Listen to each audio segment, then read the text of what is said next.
sin querer enrollarme más, quería preguntarte dos preguntas para darte un poco pie a que nos hables de qué sentido tiene el concepto de azar en este marco.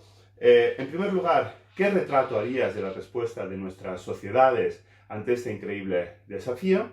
Y en segundo lugar, ¿por qué crees que estamos tan poco preparados filosóficamente, psicológicamente, para enfrentarnos a este rebrote de lo inesperado, del dolor, del sufrimiento y de la muerte, en definitiva, de la epidemia? Lo que a mí me interesa de la palabra azar es precisamente eso, no se trata tanto de una ausencia de fundamento o de causación, sino de todas aquellas cosas que nos pasan, que nos ocurren, que no podemos explicar recurriendo a nuestra voluntad ni a nuestros deseos y que sin embargo inciden cotidianamente en el decurso de nuestras vidas de manera significativa, es decir, ayudan a construir una vida que valga la pena de ser vivida sin saber muy bien por qué, y entonces hablamos de buena suerte o de fortuna, ¿verdad? O bien frustran un proyecto vital y entonces hablamos de desgracia o de mala fortuna. Lo que nos está pasando, desde luego, cabe en una palabra. El azar no es más que una palabra, una nomenclatura. Nomenclaturas, ¿cuántas palabras decía Cortázar en Rayuela, ¿no? ¿Cuántas palabras, cuántas nomenclaturas para un mismo desconcierto, si te acuerdas? Y el azar, desde luego, es una palabra que usamos para un desconcierto, ni más ni menos que eso.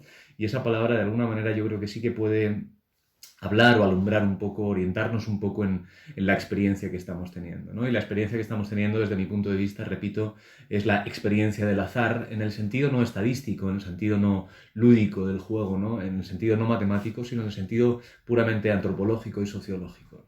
La experiencia de la fragilidad radical de un animal racional y moral que es una extraña combinación, como decía nuestro querido Marquardt, entre lo que decidimos hacer y lo que sin más nos pasa, ¿no?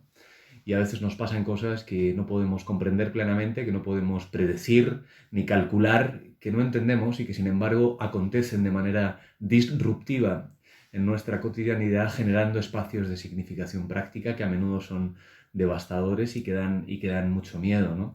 Así que lo primero, decir eso, gracias por tus palabras generosas. Experto en el azar, supongo que no se puede ser, porque uno nunca termina de domesticar, digo, lo que no depende de uno mismo y sin embargo le constituye, y quizá como mucho uno se puede convertir en un especialista en las diferentes modalidades teóricas con las que el ser humano ha tratado de comprender, digamos, eso que va más allá de sus capacidades de control y de previsión, ¿no? Y me ha gustado también mucho la idea que has manejado del atlas, ¿no?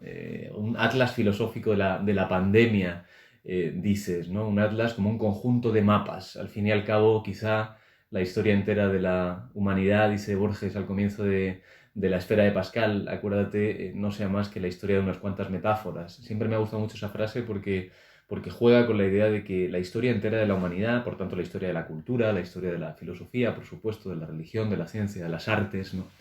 No es más que la historia de una serie de juegos cartográficos también, ¿no? De figuras de retóricas o de estrategias de finta que funcionan como mecanismos de inteligibilidad que permiten al más desorientado de los animales, que somos tú y yo, por lo menos, ¿no?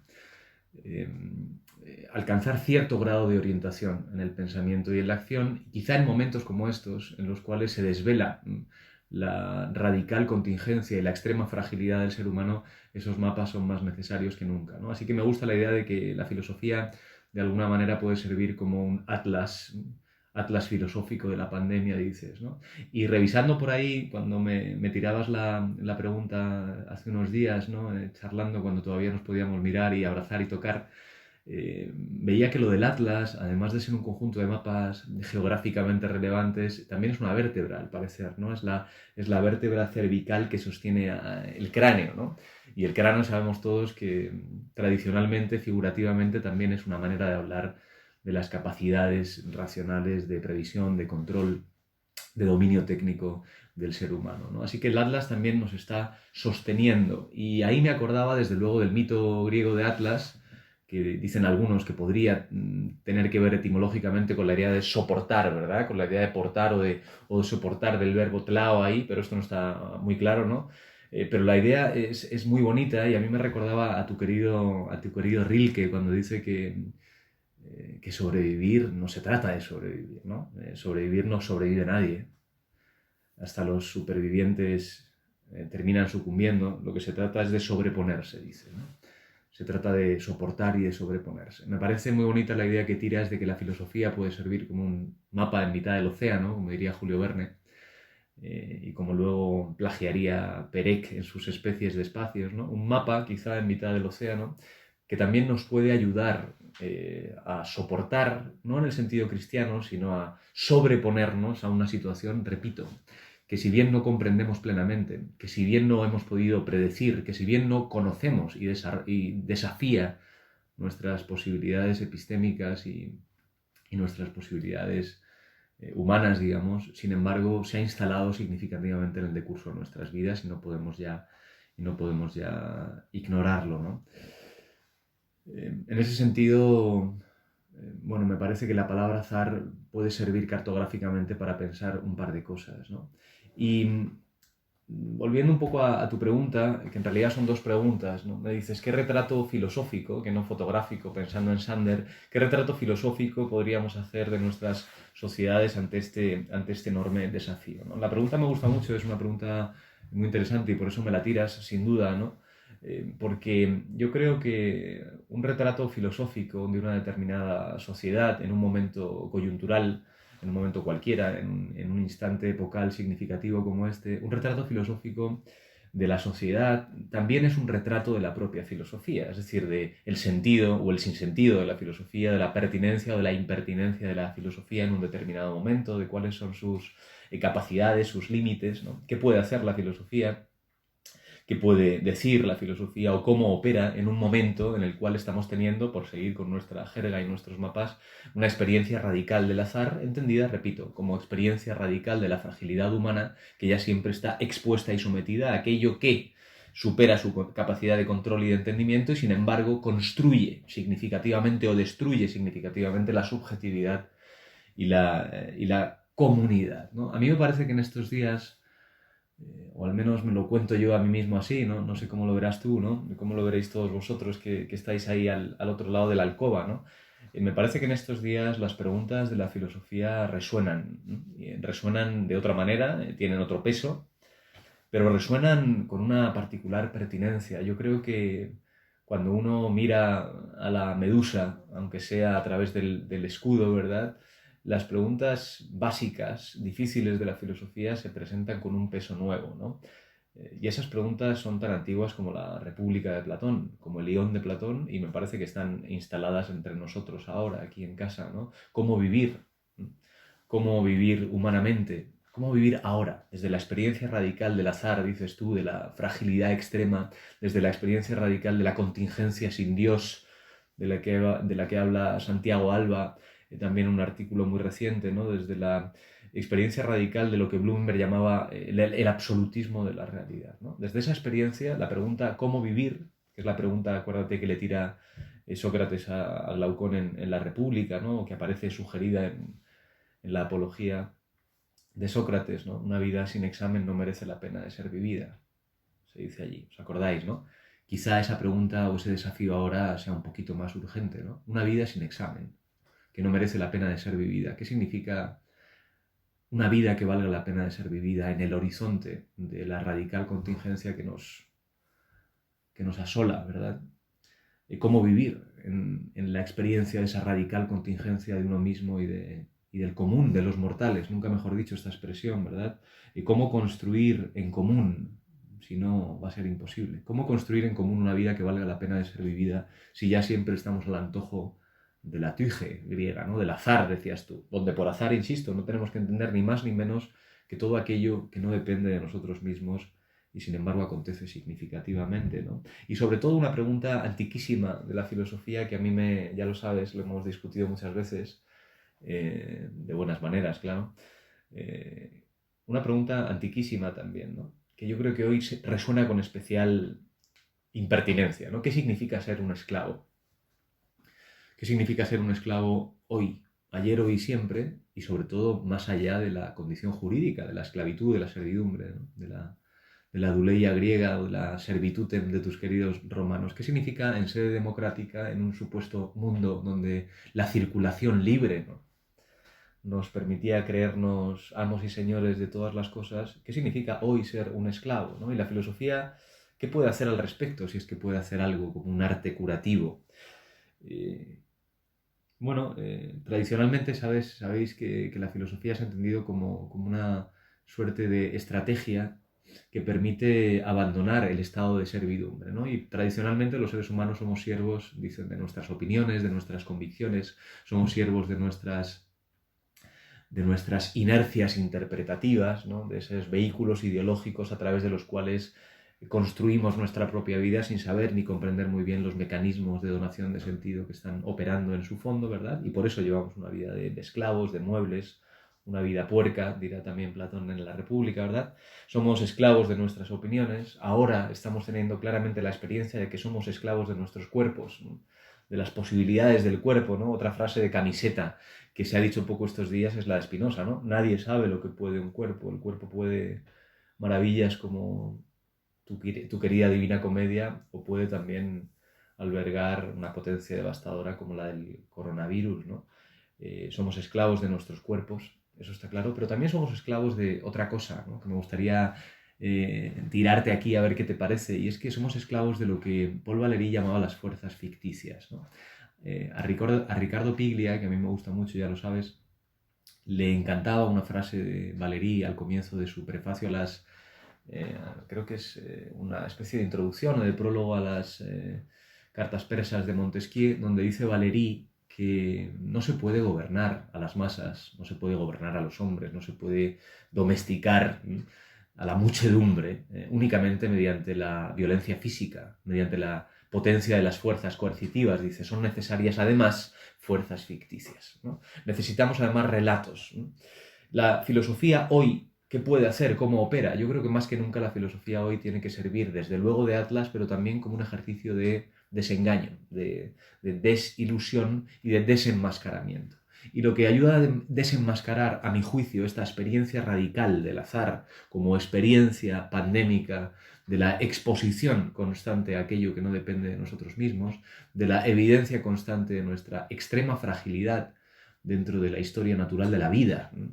En última instancia, lo que evidencia son también las fuerzas ficticias que constituyen el mundo en el que vivimos, la sociedad, por ejemplo, española, europea, en la que vivimos, ¿no? Y yo creo que dos fuerzas ficticias fundamentales se han evidenciado estos días como absolutamente insuficientes, ¿no?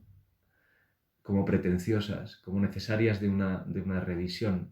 Es cierto que esto se viene diciendo desde hace mucho tiempo, desde luego casi desde el Prometeo encadenado de Esquilo hasta los avisos y las alertas del ecocidio universal que nos asola, ¿verdad?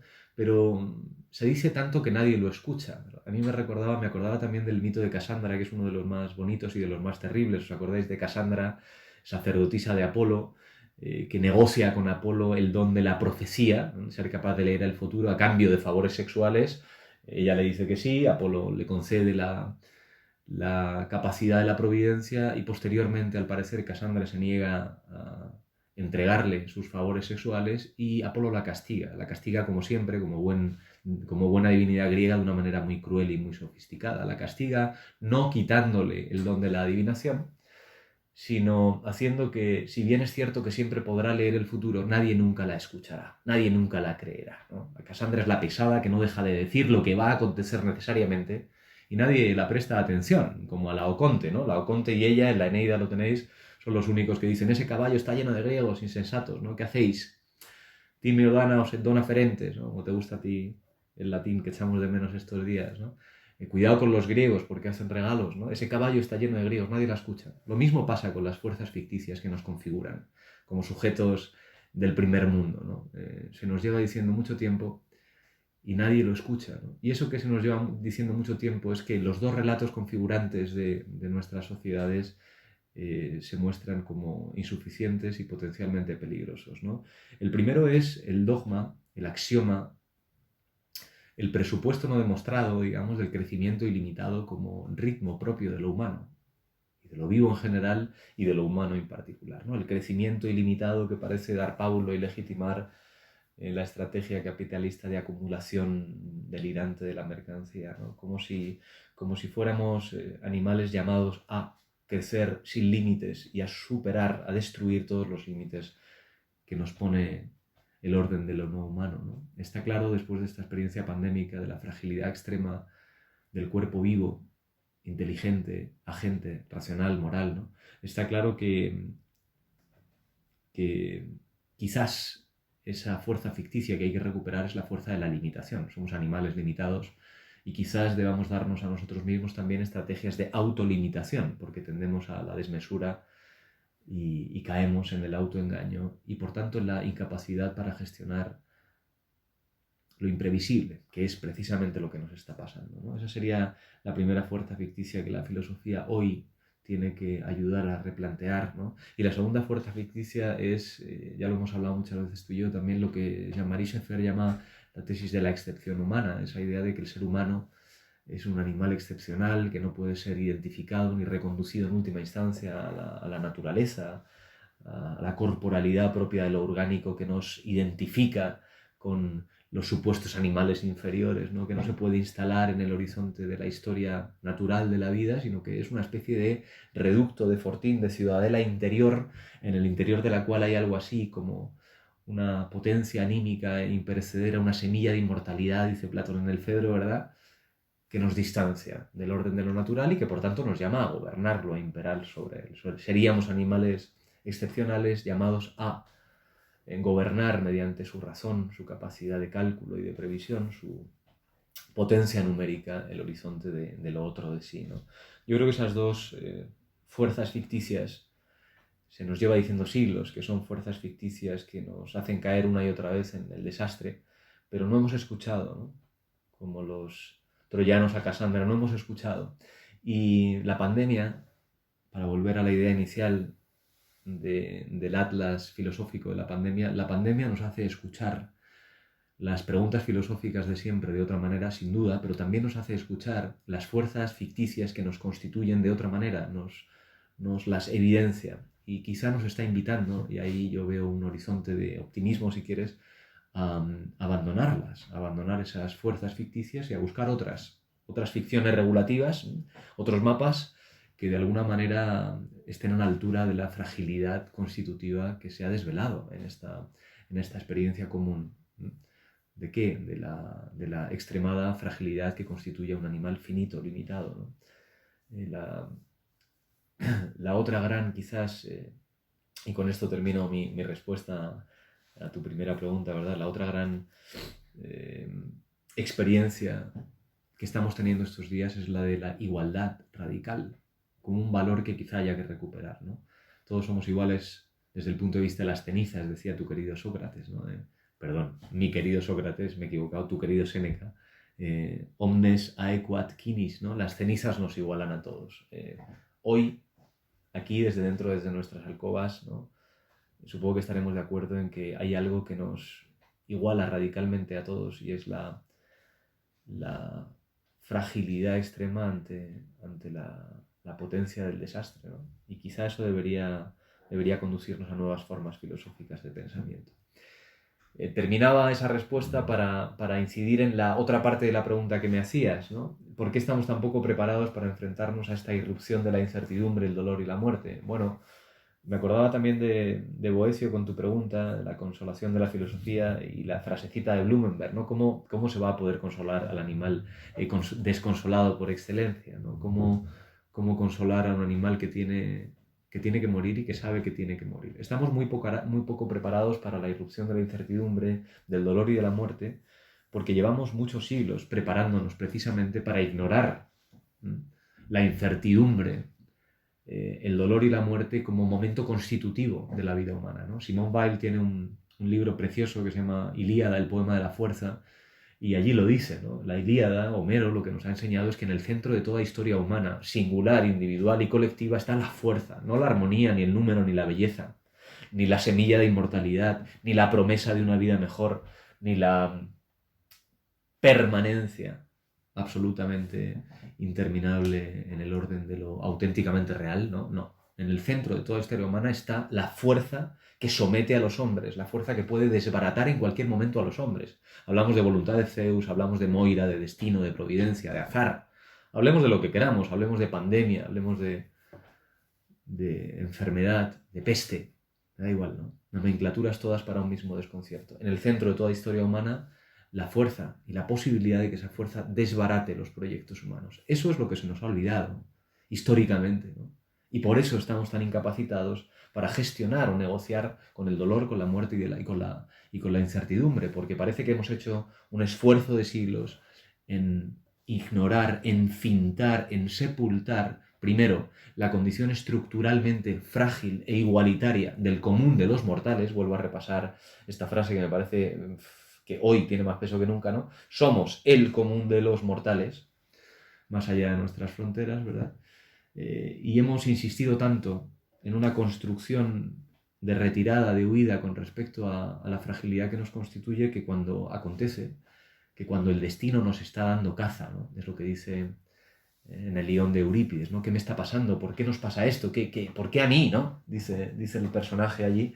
¿Por qué a mí? ¿Qué destino me está dando caza? ¿No? Cuando nos da caza el destino, que lleva el rostro de la incertidumbre, del dolor, de la muerte, de la enfermedad, entonces estamos incapacitados para gestionarlo, ¿no?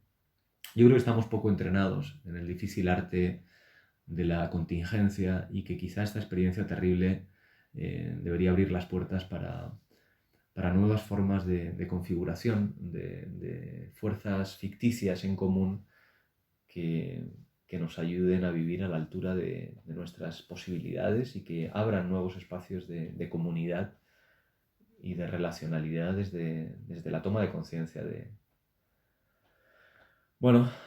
las implicaciones de la fortuna, ¿no? Bueno, muchas gracias, Iván. Habéis visto que probablemente no sé si es un experto en el azar, él lo niega, seguramente sí que es un experto en cartografía, en anatomía, en muchísimas otras cosas. Y gracias también por recordarnos este asunto de las dos fuerzas débiles, como has dicho, siguiendo a Paul Valéry. Indudablemente, luego hablaremos un poco de eso, si nos da tiempo.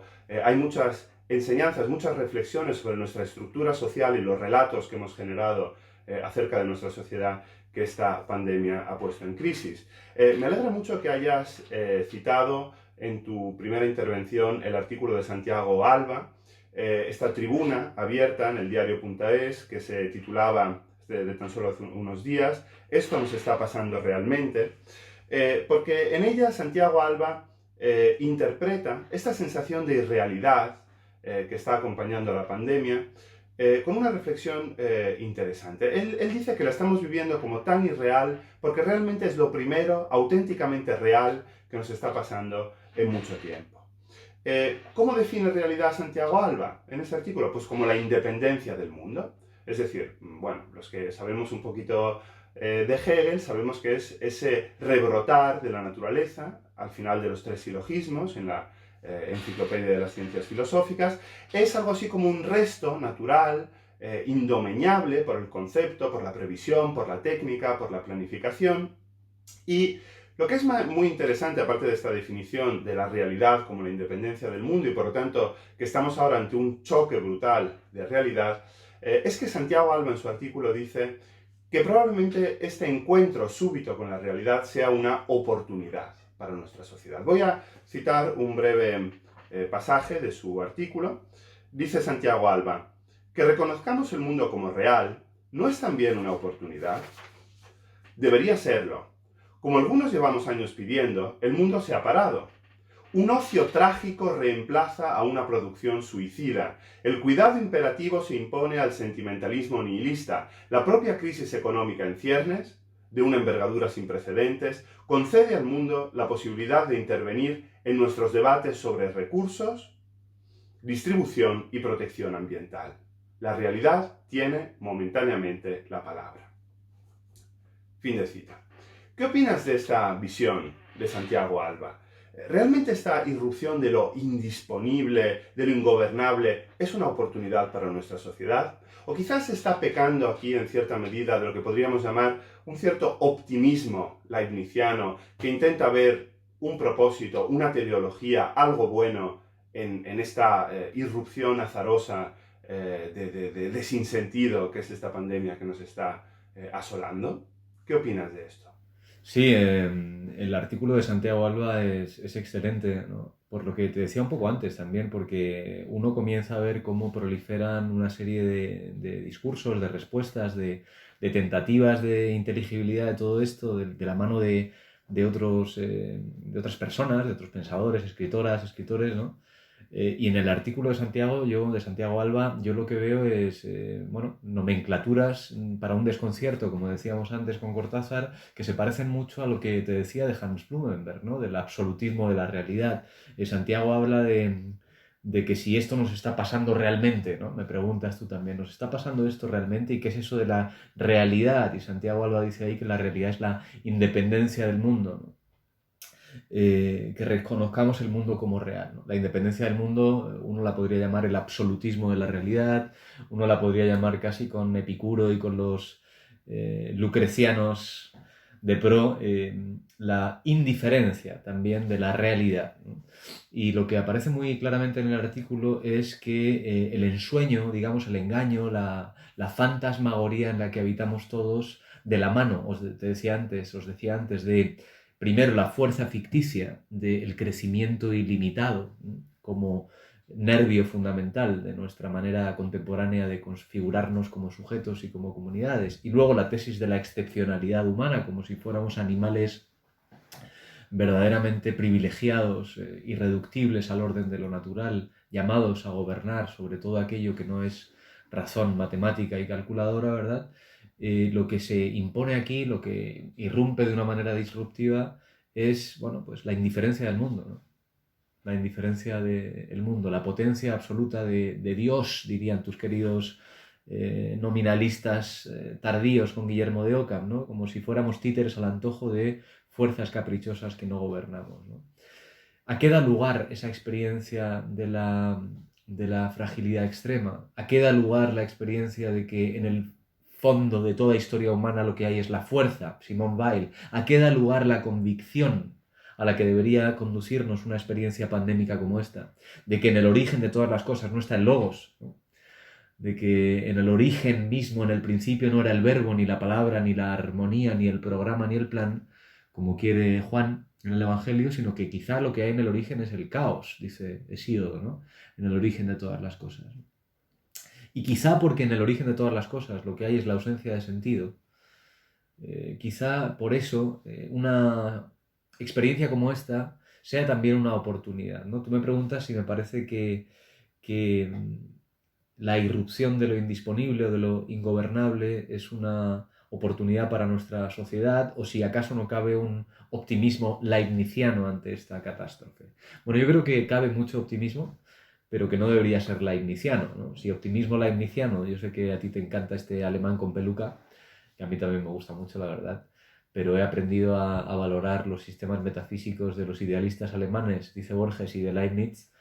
eh, los he aprendido a valorar por su calidad estética, ¿no? Es maravilloso el juguete de Leibniz, pero es un juguete peligroso, ¿no? Si optimismo leibniziano significa que todo dolor, que toda injusticia, que toda debacle, que todo desastre, por ejemplo natural, no reconducible a la responsabilidad humana, en última instancia está previsto en la economía del cosmos como un mal instrumental y por tanto como un mal necesario para conseguir un bien mayor, entonces yo creo que deberíamos apartarnos de formas de optimismo leibniziano, ¿no? Pero también deberíamos apartarnos, creo yo, de formas de fatalismo, de pesimismo gemebundo, ¿no? Llorón, como diría Nietzsche de Schopenhauer y de sí mismo en su juventud. Hay que apartarse de un pesimismo que conduzca a la inacción, ¿no? Y lo que quizás se abre aquí, y ahí estoy de acuerdo con Santiago Alba y contigo, creo, es que se abre una oportunidad. Eso no quiere decir que vayamos a aprovecharla, pero sí que desde luego se abre una oportunidad para, repito, estar a la altura de pensar la experiencia de la fragilidad extrema que nos constituye, en términos filosóficos, si quieres, y en términos sociológicos y políticos, para también intentar estar a la altura de las consecuencias antropológicas, sociales, políticas que tiene para nosotros haber estado sujetos a las fuerzas ficticias del crecimiento ilimitado por un lado y la tesis de la excepción humana que revientan desde dentro que implosionan ante una pandemia como esta, ¿no? Porque quizás buena parte de la incapacidad que tenemos ahora para gestionar lo imprevisible tenga que ver con la manera en que hemos organizado la vida en común, como si fuéramos animales inmortales, como si fuéramos animales excepcionales, como si dentro de esa excepción que es lo humano hubiera además capas más excepcionales que otras, ¿no? Es decir, lo que nos pasa, el destino que nos está dando caza, denuncia también modalidades de organización de la vida en común que se ven incapaces de gestionar eso que ya siempre nos constituye, la fuerza, el azar, la pandemia, llamadlo como queráis, ¿no? Por eso quizá esta experiencia es una oportunidad, como dices muy bien, para configurarnos o construirnos, si fuera posible, de otra manera, ¿no? Esa es otra de las grandes preguntas antiguas de la filosofía que hoy resuenan de modo casi insoportable en nuestros oídos, modernos, ¿no? ¿Se puede vivir de otra manera? Y si se puede, ¿cómo? ¿Verdad? Bueno, se puede vivir a la altura del azar, de lo imprevisible. Se puede vivir al menos, si no en la esperanza estúpida, ¿no?, ingenua de que se puede controlar lo ingobernable, sí en una modalidad de construcción que no ignore, ¿no?, que estamos constituidos por fuerzas ingobernables que no podemos comprender ni predecir plenamente, que sin embargo inciden significativamente en nuestras vidas, ¿no? Se puede vivir de otra manera desde la experiencia trágica de lo común que estamos teniendo estos días, desde la experiencia trágica de la igualdad que nos constituye como animales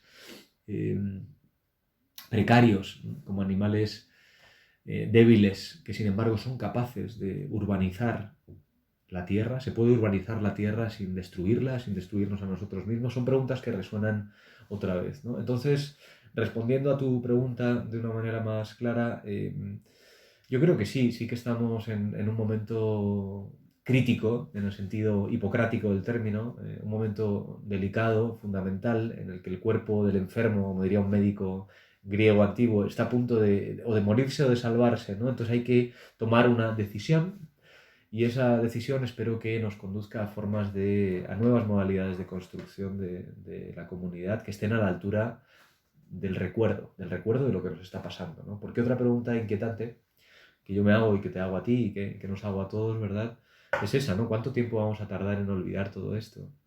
Eso sería lo más triste.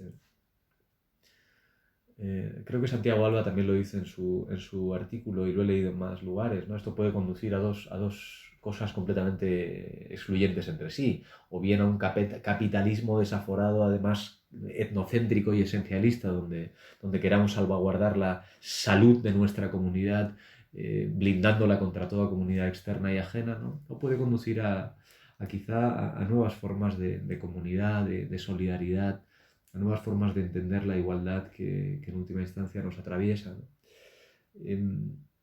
Hay un texto, creo que antes te lo comentaba, de Boecio, que tengo por aquí estos días, de la consolación de la filosofía. No nos consuela, decíamos antes, pero establece en el libro segundo, ¿no?, una distinción entre la buena fortuna y la mala fortuna. Y dice que la buena fortuna es peligrosa, es decir, que la buena suerte, si bien también es imprevisible, inesperada y nos construye de modo inédito, es engañosa, ¿no?, porque nos hace creer en las fuerzas ficticias de la inmortalidad y de la invulnerabilidad. La mala suerte es más sincera, dice. Es decir, la desgracia es más sincera, ¿no? La primera engaña, la buena suerte, y la segunda instruye, dice. Aquella, la buena, seduce con sus falsas riquezas, seduce el alma de los que disfrutan de ella, de los afortunados. Esta, en cambio, la mala suerte, la pandemia, el azar en su momento destructivo, digamos, libera a los hombres por el reconocimiento de lo frágil que es la felicidad. La fragilidad del bien, que diría Martha Nussbaum, ¿no? Yo creo que sí que es una oportunidad para repensar nuestras posibilidades y para repensar un poco la manera en que solemos reírnos de aquello en lo que consistimos cuando nos sentimos a salvo de eso en lo que consistimos, ¿no?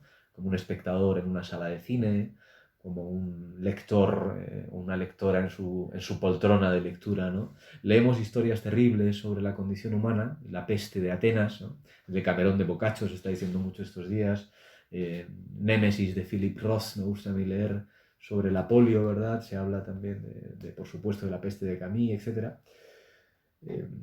la peste es tan antigua como los textos de Tucídides, y solemos mirar esas historias, leerlas como si no tuvieran nada que ver con nosotros mismos, hasta el punto de que nos reímos desde el puerto firme de la ciencia. No hay nada más dulce que observar un naufragio desde tierra firme, dice Lucrecio al comienzo del libro segundo de Rerum Natura, como bien sabes, no porque uno se alegre de las desgracias ajenas, ¿no? De Schadenfreude, ¿no? Sino porque uno se alegra de estar a salvo. Es decir, nos hemos querido a salvo de esto y nos reímos de estas historias tan exageradas y apocalípticas. Y ahí yo me acuerdo de una frasecita de Horacio en las sátiras, ¿no? Que dice, bueno, ¿de qué te ríes? Insensato, ¿no? ¿De qué te ríes, chaval? Quid rides? ¿De qué te ríes? Mutato nomine, cambiando el nombre, de te fabula narratur. Esta historia está hablando de ti, ¿no? Entonces yo creo que esa frase de las sátiras, de usted de que se ríe.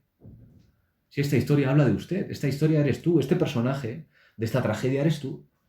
Entonces, espero que esto sea una oportunidad para tomarse en serio ese verso satírico de Horacio, ¿verdad? Y para estar a la altura, primero, de no olvidar lo que nos está pasando y segundo, de recoger, ¿no?, la experiencia de la fragilidad como una experiencia de nuevas formas de comunidad y como una experiencia de la detención, ¿no?, de la ralentización de estos ritmos locos del capitalismo avanzado que nos han hecho incapaces para percibir la propia temporalidad como eso es lo que nos la estamos jugando, ¿no?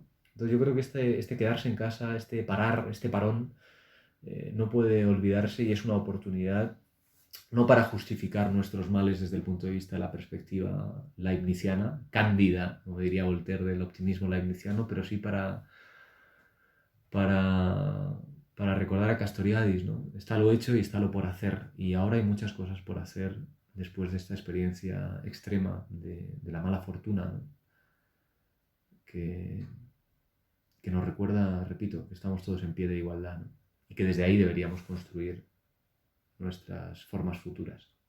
Bueno, Iván, han salido muchos nombres en este tiempo que llevas hablando, desde Homero y Horacio, ahora en esta última intervención, hasta Blumenberg y Castoriadis. La verdad es que pues no has dejado títere con cabeza, como se suele decir.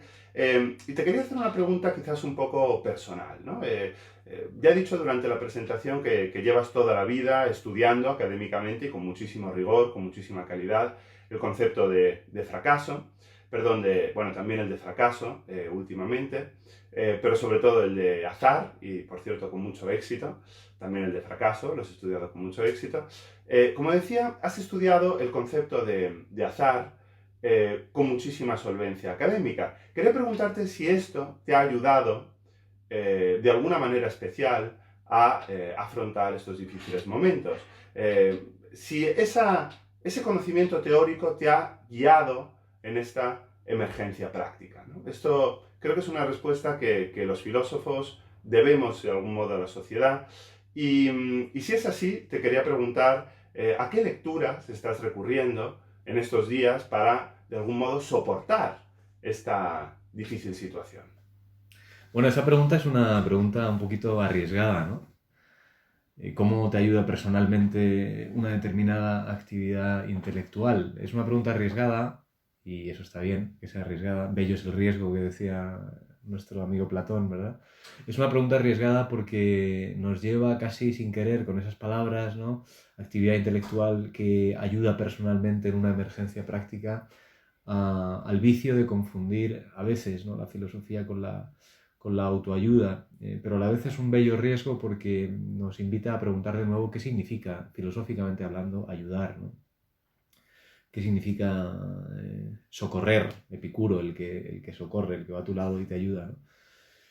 Bueno, yo creo que lo primero que te ayuda a la filosofía en términos de lecturas es, insisto, no confundir las emergencias prácticas que tienen que ver con la experiencia personal, biográfica y colectiva de la fragilidad de la existencia, a no mercantilizarlas, ¿no? Es decir, a no convertir esas experiencias en problemas que pueden ser fácilmente resueltos mediante el consumo más o menos organizado, más o menos rítmico, más o menos programado de una serie de píldoras o de cápsulas o de recetas para el buen vivir. Que la pregunta fundamental de la filosofía sea la pregunta por la vida buena en términos estrictamente humanos, donde lo humano, como acabamos de ver en esta pandemia, ¿no? Ya no tiene que ver con el prometeísmo de la excepcionalidad del animal racional, ni con el exceso del crecimiento ilimitado en el capitalismo postindustrial, ¿verdad? Sino que tiene que ver con la igualdad de todos ante la muerte, ante el azar, ante la enfermedad, ante la corporalidad de esa enfermedad, ¿verdad? La filosofía, digo, lo que puede hacer en ese sentido es, primero, no confundirse con el recetario, ¿no? Así que esta oportunidad en la que debemos acudir a la filosofía, sin duda, para reformular, como decía antes, las preguntas de siempre, nos tiene que recordar que la filosofía no es un ejercicio o no es una respuesta, una receta fácil cuyo consumo nos garantice la felicidad, el bienestar, el amor, ligotear, dejar de fumar, adelgazar. No. La filosofía es un ejercicio constante. En Tobío Teleio, dice Aristóteles, si es posible en una vida entera. Tú fíjate, ¿no? Es un ejercicio difícil, duro, constante. ¿Por qué? Duro, ¿por qué difícil? Porque requiere de la revisión, de la depuración y de la deconstrucción a menudo de aquellos vehículos interpretativos mediante los cuales hemos descifrado el mundo, ¿no? Y es duro porque a veces uno descubre que los fundamentos de sus propias convicciones no se sostienen, ¿no? Esta experiencia, esta emergencia práctica, como dices en tu pregunta, primero debería servir para el desengaño y para el desmantelamiento de las fuerzas ficticias, decíamos antes, que construyen nuestra manera de leer y de interpretar el mundo, ¿no? Y ahora hay que estar a la altura, hay que atreverse, como decía Nicanor Parra, ¿no? A ver quién es el valiente ahora, ¿no? De reinterpretar, de instalar nuevos horizontes de sentido, ¿no? En ese sentido es un ejercicio difícil, cotidiano de entrenamiento dialógico en común. Por lo menos tenemos que ser dos, Valerio, ¿no? Tú y yo, que ahora somos tantos, ¿no? Ahora mismo somos tantos oyentes en casa y hablando, ¿verdad?, entre nosotros. Por lo menos dos construyendo en esa dirección. ¿Qué lecturas sobre el azar me dices para soportar esta situación? Bueno, yo insisto, ¿no? Si soportar significa eso, si soportar significa saber que nadie sobrevive, como decía Rilke, si soportar significa saber que estamos ya siempre al antojo de fuerzas ingobernables que no pudiendo ser previstas, ni controladas, ni completamente comprendidas, sin embargo, inciden significativamente en nuestra existencia, si soportar significa tomar conciencia lúcida de eso, entonces uno puede leer casi con sentido del humor la historia de las diferentes tentativas de autosuficiencia del ser humano, ¿no? Es decir, la historia de esos intentos del ser humano por ponerse a salvo de lo que no depende de sí mismo, de la fortuna, del azar, del destino, de la naturaleza y de los dioses. La carta a Meneceo de Epicuro me sigue pareciendo un documento fundacional en ese sentido, porque es una invitación a la salud, lo cual no es poco hoy en día, ¿no? Así comienza la carta, salud, Meneceo, Epicuro a Meneceo, salud.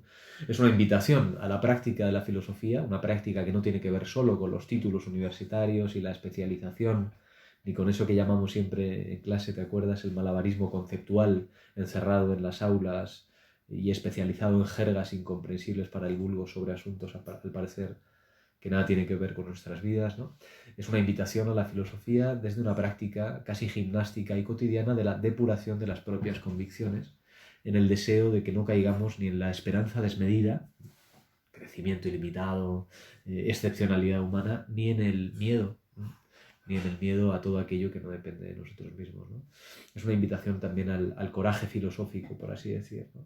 En ese sentido, todo lo que sea tradición de socráticos mal llamados menores me parece que en estas épocas sigue siendo muy interesante, ¿no? Es mal tiempo para la lírica, como cualquier tiempo, como decía Javier Crae, ¿no? Este también es un mal momento para la lírica, pero quizá sería un momento casi desafiante para leer líricos griegos arcaicos, ¿no? Arquíloco de Paros, por ejemplo. Es decir, para recordarnos con fuerza, con el coraje de la verdad, nuestra condición finita y frágil, ¿no? Es un buen momento, yo creo, también para leer, a mí me gusta por lo menos, o me da mucha fuerza, literatura de terror, ¿no? Para leer a Poe y ese esfuerzo constante por narrar lo inenarrable. Eso yo creo que sigue siendo muy vigente, ¿no? Y que tiene mucho que ver con la enfermedad. Es un buen momento para leer tragedia griega, porque la tragedia griega, como dice Bernard Williams Vergüenza y Necesidad, la tragedia griega es la ficción cruda por excelencia, y es una ficción que no nos consuela, que no obedece a la lógica del bálsamo, sino que nos confronta con aquello en lo que consistimos, tanto los bárbaros como nosotros, viene a decir Williams, ¿no? Los griegos representaban en su escena trágica no solo las barbaridades de las que son capaces los bárbaros, sino también las barbaridades de las que son capaces los griegos, y por tanto la necesidad de elaborar estrategias de autolimitación, una de las cuales quizá es el teatro, ¿no? La ficción, la construcción de relatos y de fuerzas ficticias. Y en ese sentido quizás sea un buen momento para leer los escritos sobre teatro de Brecht, ¿no? Para proponer una distanciación de la identificación psicológica extremadamente afectiva con los personajes, y para pensar también lo que miramos, ¿no? Para pensar fríamente lo que miramos. Y bueno, también quizás es un buen momento para leer filosóficamente hablando a los autores insignificantes de la tradición filosófica continental europea contemporánea, como Odo Marquardt, ¿no? Que ha escrito una apología de la contingencia y que hace una llamada constante a la conciencia lúcida de la propia finitud, que sin embargo no está reñida con el sentido del humor, que es una forma de fuerza, ¿no? Que es una forma de coraje. Y si de sentido del humor se trata, y ya me callo, te lo prometo, si de sentido del humor se trata, hay que volver a leer a Luciano, ¿no? A Luciano de Samosata, que se ríe de los filósofos, que se ríe de los políticos, que se ríe de los escritores, que se ríe de sí mismo, y que entiende que la risa es el reconocimiento de que en un mundo globalizado no hay lugar donde escapar, y que por tanto lo que tenemos que hacer es, mediante quizá la risotada y la carcajada dorada, poner en jaque, repito, ¿no? Las fuerzas solemnes, serias, grises, que configuran y constituyen y vehiculan nuestras vidas, y que nadie nunca se atreve a poner en duda o a poner en solfa, ¿no? No sé, ¿qué me recomiendas tú a mí? También esa es una buena pregunta, ¿no? Bueno, como diría un policía en el caso de un interrogatorio, aquí las preguntas las hago yo, pero como somos amigos, pues con muchísimo gusto además te contesto. Pues fíjate, yo en estos días estoy leyendo, la recomendación que haría sería justamente de leer a autores sumamente pesimistas. Creo que en una época en la que es fácil que una especie de pesimismo a veces trivial o superficial o meramente melancólico se dueñe de nosotros, creo que es el momento de leer a los grandes pesimistas, paradójicamente, ¿no? Por ejemplo, a Leopardi, pues me he estado releyendo Lo Zibaldone, muchas de las favolette morali, muchísimas de las poesías. Cuando uno lee pues, el diálogo de la naturaleza con un islandés o yo qué sé, o La Ginestra, ¿no? O páginas increíbles de Lo Zibaldone, comprende las razones profundas de un pesimismo metafísico y total, ¿no? Y creo que a veces es mejor enfrentarse para soportar la situación. Yo sí que utilizaría la palabra soportar. Para soportar la situación es mejor hacerlo desde un pesimismo inteligente y bien construido, que abre, de todos modos, una cierta puerta a la esperanza, como es el último Leopardi con la Ginestra, que recurrir a vano optimismo, a un mero pues superficial buenismo, ¿no? Entonces, bueno, quizás lo que recomendaría es eso, ¿no? Acudir a Leopardi y bueno, y luego pues he caído y he vuelto a leer I Promessi Sposi, porque esa descripción extraordinaria de la gran peste de Milán, ¿no? Y de sus consecuencias políticas, sociales, económicas, psicológicas, pues es algo que yo al menos personalmente tenía la necesidad de hacer, ¿no? De acudir a Manzoni para revivir, para rememorar esos momentos tremendos, ¿no? Además, bueno, ahora siendo Milán también una de las zonas más afectadas por esta nueva pandemia. Pero volviendo un poco a la cuestión, ¿no? Y no a la pregunta que me hacías tú, la mayor área de especialización en la que te has movido es, como se ha podido ver, ¿no? Por también las referencias que has hecho en tu última intervención, desde los socráticos menores, Luciano, he estado apuntando aquí, Arquíloco, ¿no? Muchísimas referencias a la tragedia griega. Es evidente que Grecia ha sido tu gran área de especialización. y es quizás el pensamiento que mejor conoces. Y quería preguntarte a este respecto, ¿por qué crees que podría ser particularmente interesante o útil volver a Grecia para afrontar filosóficamente los tiempos de la pandemia, los tiempos que vivimos? ¿Por qué habría esa necesidad de volver a ese origen de esa filosofía? ¿Qué crees que pueden aportar estos pensadores o estos autores griegos a un público como el nuestro, que se está moviendo con categorías, con términos tan distintos como el de virus, el de curva de contagio, inmunización, ¿no? ¿Realmente Grecia nos sigue diciendo algo? ¿No? Por remedar a Heidegger, ¿qué nos dice hoy la expresión el COVID-19 y los griegos? Bueno, tan lejanos, dices. No sé yo si estoy de acuerdo, ¿no? Me acuerdo de la peli de Wim Wenders, ¿te acuerdas de la peli de Tan lejos, tan cerca, ¿no? Es una pregunta que, como sabes, a mí me obsesiona un poco, que aparece claramente en el filólogo de los bigotones, en Nietzsche, ya en su momento juvenil, ¿no? Que aparece en Castoriadis también, que es mi calvo favorito, y que viene a decir lo siguiente: ¿qué podemos hacer con el pasado además de conservarlo como una pieza museística, ¿no? De embalsamarlo? ¿Qué relación, dice Castoriadis, tal cual, además de pasiva, podemos establecer con el pasado, ¿no? Y yo creo que en tiempos como estos, primero hay que recordar que la historia de la humanidad apenas tiene 4.000 años, ¿no? Como dicen por ahí, ¿no? Tiene muchos más, pero que desde el punto de vista de la historia del universo somos muy jóvenes, ¿no? Y en ese sentido quizás haya que tener en cuenta que de una manera un tanto curiosa, como dice Tucídides, los seres humanos, las ciudades, se afiebran periódicamente, ¿no? Los seres humanos una y otra vez se conducen a sí mismos al desastre, a la catástrofe, en su incapacidad para gestionar, en su deseo de poder constante, su ambición, su,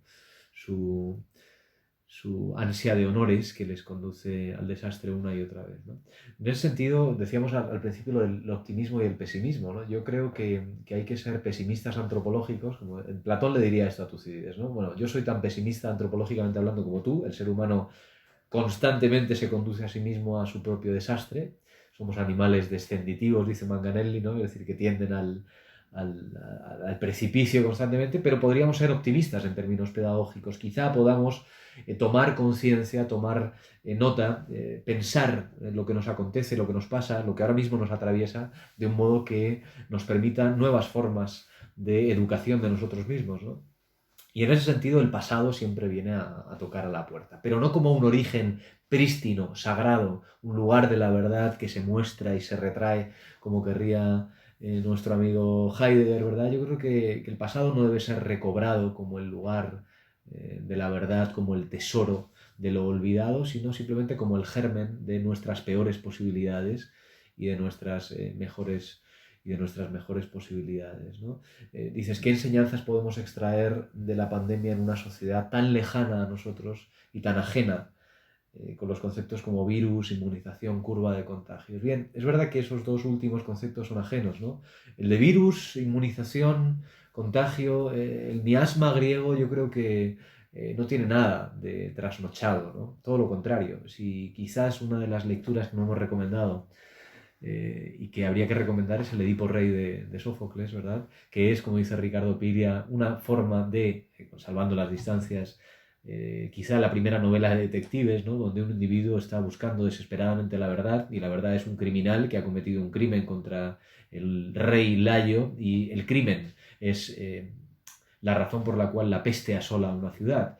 Edipo comienza a buscar la verdad y lo que encuentra es su propia responsabilidad detrás de ese crimen, ¿no? Buscando la verdad para disolver la peste que asola la ciudad de Tebas, Edipo se encuentra a sí mismo y se arranca los ojos porque la verdad le parece completamente insoportable. Esa noción del contagio es muy antigua, como te decía, ¿no?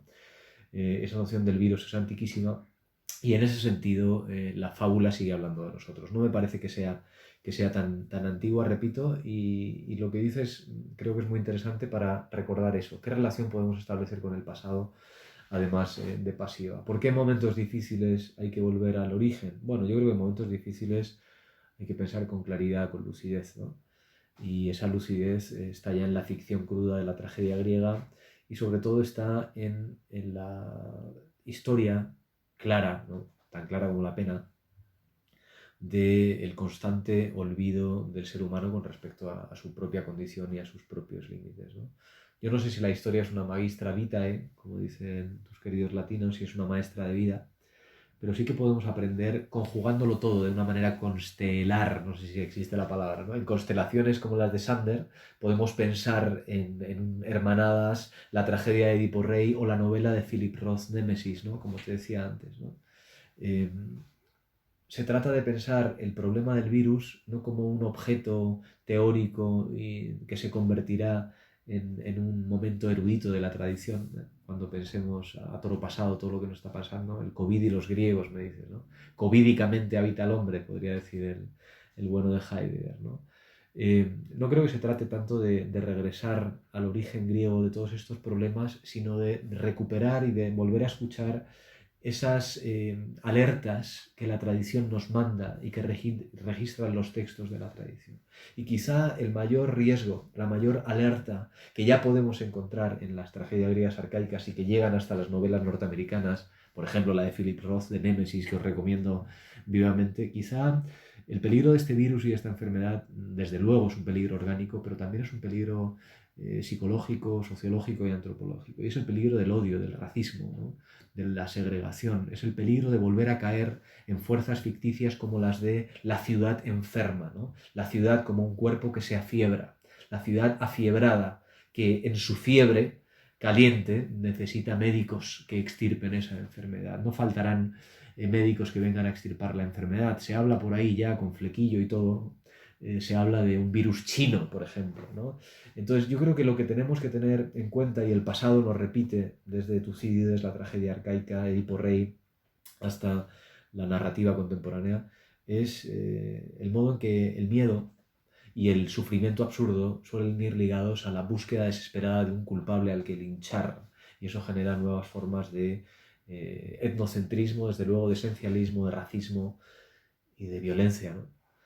Eh, no hay, en realidad, dice Nietzsche en algún lugar, no me acuerdo si es en Más allá del bien y del malo, lo que los seres humanos no soportan no es el dolor, ni la enfermedad, ¿no?